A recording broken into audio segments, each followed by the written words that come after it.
B.Ed admission 2024-25ची date वाढलेली नाही आहे. म्हणजे जे कॅपराऊंडची प्रोसेस सुरू झाली होती त्याची लास्ट डेट 20 जुलै 2024 होती, तर ती वाढेल असं वाटत होतं, परंतु ती डेट वाढलेली नाही आहे. म्हणजे आता ज्या विद्यार्थ्यांचे रजिस्ट्रेशन बाकी आहे ते विद्यार्थी रजिस्ट्रेशन करू शकत नाही आहे. परंतु भरपूर विद्यार्थ्यांच्या डॉक्युमेंट व्हेरिफिकेशनमध्ये रिजेक्टेड डॉक्युमेंट्सचा एरर येतोय. एरर नाही म्हणू शकत आपण त्याला, म्हणजे त्यांनी जे डॉक्युमेंट्स टाकलेले आहे ते बरोबर नाही आहे. असे जे B.Ed डिपार्टमेंट आहे यांनी व्हेरिफिकेशन करताना त्यांना ते चुकीचे डॉक्युमेंट आढळलेले आहे, त्यामुळे ते डॉक्युमेंट्स तुमचे रिजेक्ट करण्यात आलेले आहे. तर ते डॉक्युमेंट्स तुम्ही कधी टाकू शकता अशा प्रकारच्या कमेंट्स विद्यार्थी करत आहे. तर सर्वप्रथम तुम्ही लॉग इन करून घ्या. लॉग इनमध्ये आपण चेक करू की कोणकोणते डॉक्युमेंट विद्यार्थ्यांचे रिजेक्टमध्ये जात आहे. तर लॉग इन करण्यासाठी तुमच्याकडे ID आहे आणि पासवर्ड आहे. ID टाका, पासवर्ड टाका आणि लॉग इनला क्लिक करा, म्हणजे आपण आपल्या प्रोफाईलमध्ये इन्सर्ट होणार. तुम्ही बघू शकता फॉर्ममध्ये इन्सर्ट झालेला आहे. ॲप्लिकेशन फॉर्म कन्फर्म आहे, परंतु डॉक्युमेंट व्हेरिफिकेशनमध्ये तुम्ही चेक करू शकता पार्सली व्हेरीफाईड लिहिलेला आहे. पार्सली व्हेरीफाईडचा अर्थ असा होतो की तुमचे संपूर्ण डॉक्युमेंट्स बरोबर नाही आहे, त्यामध्ये काही डॉक्युमेंट्समध्ये त्रुटी आलेली आहे, परंतु B.Ed डिपार्टमेंटने तुम्हाला सध्यापुरते व्हेरिफिकेशनमध्ये ग्राह्य पकडण्यात आलेला आहे मेरिट लिस्टपर्यंत.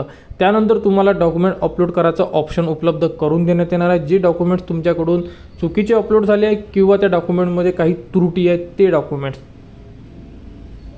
तर या विद्यार्थ्याला कोणते डॉक्युमेंट्समध्ये प्रॉब्लेम आले तुम्ही बघू शकता. तुम्हाला संपूर्ण माहिती खाली दिलेली आहे, ही जरी तुम्ही रीड केली तर तुमच्या लक्षात येऊ शकते. बघा, 1 नंबरचा option non creamy layer certificate valid 31 March 2025. जे नॉन क्रिमिलियर टाकलेलं आहे ते 2025पर्यंत व्हॅलिड पाहिजे असं यांचं सांगणं आहे.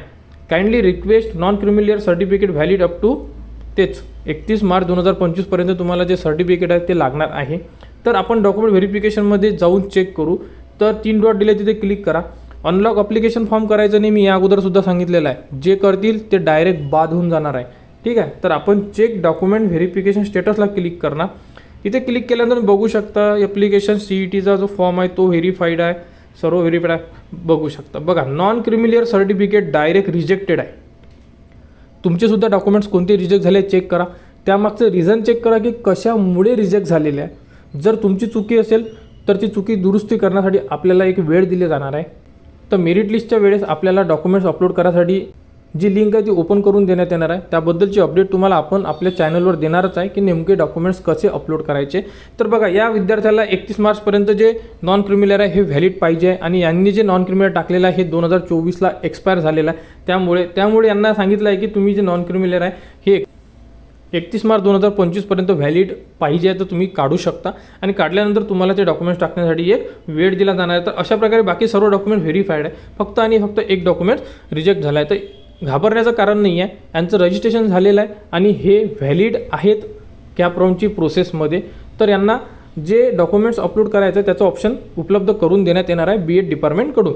तर आता मेरिट लिस्ट कधी लागेल, फायनल मेरिट लिस्ट कधी लागेल, त्यानंतर ऑप्शन फॉर्म म्हणजे जे कॉलेजचे नाव टाकायचे हे कधी टाकावं लागणार आहे, या संदर्भात सुद्धा अपडेट आपण या व्हिडिओमध्ये बघणार आहे. अशा प्रकारे B.Ed कडून टाइम टेबल उपलब्ध करून दिला होता. रजिस्ट्रेशनसाठी जी डेट दिली होती ती 20/7/2024 करून देण्यात आलेली होती, तुम्ही बघू शकता. त्यानंतर येणाऱ्या कॅन्डिडेटसाठी 13/8पर्यंत रजिस्ट्रेशनची डेट आहे. त्यानंतर ई स्क्रुनिटी ही 24/7/2024 पर्यंत होणार आहे. म्हणजे ज्याही विद्यार्थ्यांनी डॉक्युमेंट्स अपलोड केलेले आहे त्यांची 24 तारखेपर्यंत व्हेरिफिकेशन होणार आहे आणि त्यानंतर येणाऱ्या कॅन्डिडेटला 16/8पर्यंत आहे. आणि जी पहिली मेरिट लिस्ट आहे, आपले जे कॅन्डिडेट आहे म्हणजे ज्यांनी रजिस्ट्रेशन केलेलं आहे त्यांची 26/7/2024ला मेरिट लिस्ट लागणार आहे. आणि त्यानंतर जर मेरिट लिस्टमध्ये ज्याही विद्यार्थ्यांचे डॉक्युमेंट्स रिजेक्ट गेलेले आहेत त्या विद्यार्थ्यांना इथे वेळ देण्यात आलेला आहे, बघू शकता. 26/7 ते 29/7 मध्ये तुम्हाला डॉक्युमेंट्स अपलोड करण्यासाठी वेळ दिला गेलेला आहे. त्यामध्ये तुम्ही तुमचे डॉक्युमेंट अपलोड करू शकता मेरिट लिस्ट लागल्यानंतर. या पिरियडमध्ये जर तुम्ही तुमचे डॉक्युमेंट टाकू शकले नाही तर तुम्ही फायनल मेरिट लिस्टमध्ये म्हणजे 2/8/2024ला जी फायनल मेरिट लिस्ट लागेल त्यामध्ये तुम्ही म्हणजे तुमचे नाव लिस्टमध्ये येणार नाही. त्यामुळे जेही डॉक्युमेंट रिजेक्ट गेलेले आहे डॉक्युमेंट रेडी करून ठेवा. काही चुकलं असेल तर पूर्ण आपण जो स्टेप बाय स्टेप व्हिडिओ बनवलेला आहे की फॉर्म कसा भरायचा त्यामध्ये डॉक्युमेंट्स सांगितलेले आहे.